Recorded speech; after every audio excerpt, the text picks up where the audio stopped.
Bir mesele bunu basa belgilegenim nagıl Kurmandık деген жакшы китеп чыккан. Адеп Башаты фонду чыгарган, жакшы китептер чыгарып атышат. Бирок мына ушул жерде бардыгы туура, мен атайын ушуну окуп чыктым. Анан бир гана жеринде мындай кичине туура эмес жери бар, ошону сиздерге баса белгилеп коеюн. Анткени муну окуганда мен силерге сунуш кылар элем, окугула, ушул китепте көп пайда бар. Бирок бир гана жери, бир азыраак адамдын курмандыгын өтпөй кала турган жери бар. Айтайын дегени, арапа күнү деле союп койсоң курмандыкка жарай берет деген маалымат өтүп кеткен. Ошол маалымат туура эмес. Кыяматта кутулбаган бойдон тура берет. Кыяматта, мынакей. Ким өз акчасына мал сатып алып курмандык чалган болсо, анын этинен өзү да, башкалар да даам сызса болот, туп-туура.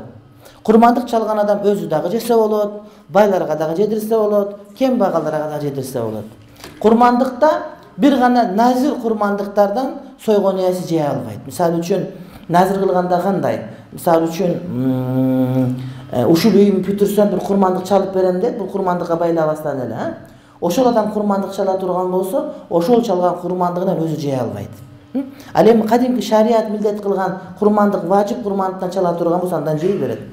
Мындай ниетте чалынган курмандык майрам күндөрүндө союлушу шарт эмес.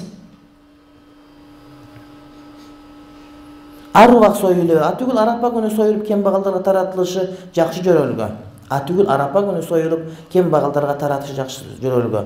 Анткени баары бир курман айт майрамында кембагалдар эт таратылат. Эгерде мал арапа күнү союлса, бир күн болсо да алар эт менен эртерээк камсыз болушкан болот.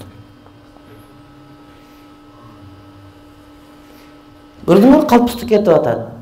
Бул адам ким өз акчасына мал сатып алып курмандык чалган болсо, ал ар убак союла берет.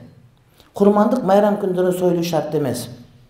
Мындай ниетте чалынган. Ниет ачык айтылынбай калган адамдарга ошол кадимки эле курмандыкты арапа күнү чалса боло берет дейт. Бирок айтайын деген бул эмес мунуку. Бул курмандыкка байланбаган курмандык туурасында. Мисалы үчүн жөн эле ушундай болсо десең, аны курман айтка тиешер эмес, ороздон ичинде сойсоң деле жарай берет. Башка убакта сойсоң деле жарай берет. Өткөндө Манас жаңгырыгында бирөө мага суроо берди. Сиз суроолорго туура эмес жооп берип жатасыз деп. Анан мен бул ким экен деп өзүмчө кыжалат болдум. Себеби кыжалат болосун, кайсы суроону туура эмес айттым деп. Же суроону айтпаптыр. Анан бүткөндөн телефону келет, бардыгы жазып чалдым мен. Чалсам, эже экен, орусча сүйлөгөн, кыргызча араңырлаштырган, сиз туура эмес жооп берип атасыз.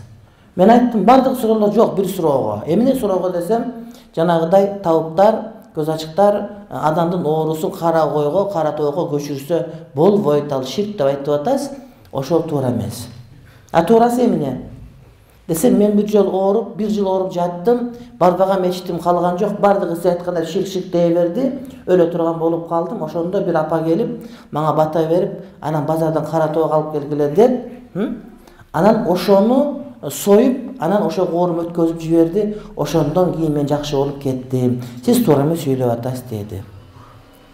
Анан мен айттым, жок дедим. Ал кан чыгарып Кудайга жакындык кылып аткандагы кербези? Кара кой союп, башка союп.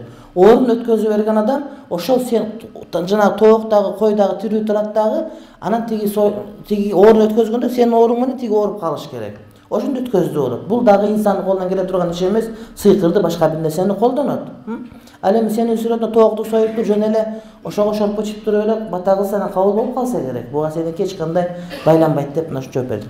Айтайын дегеним, эгерде бир адамдар курмандыкты, ушундай кылсам курмандык чалып берем десе, курмандык өзү ибадат. Аларды кайсы күн сойсоң жарай берет, жарай берет. А бирок биздин айта турган курмандыгыбызды эмне айт күнү гана, айттан кийин союлушу керек. Мына ушул маселени жанагыдай тактап жазбастан кээ бир адамдар боло берет деп, анан жанагыдай түштүктө айрыкча өлгөн жерлерде айттык деген күнү малдын баарын союп, ошону курбандык ниетинде союп атабыз деп туура эмес пикирге келип атышат. Ушуну айтайын дегем.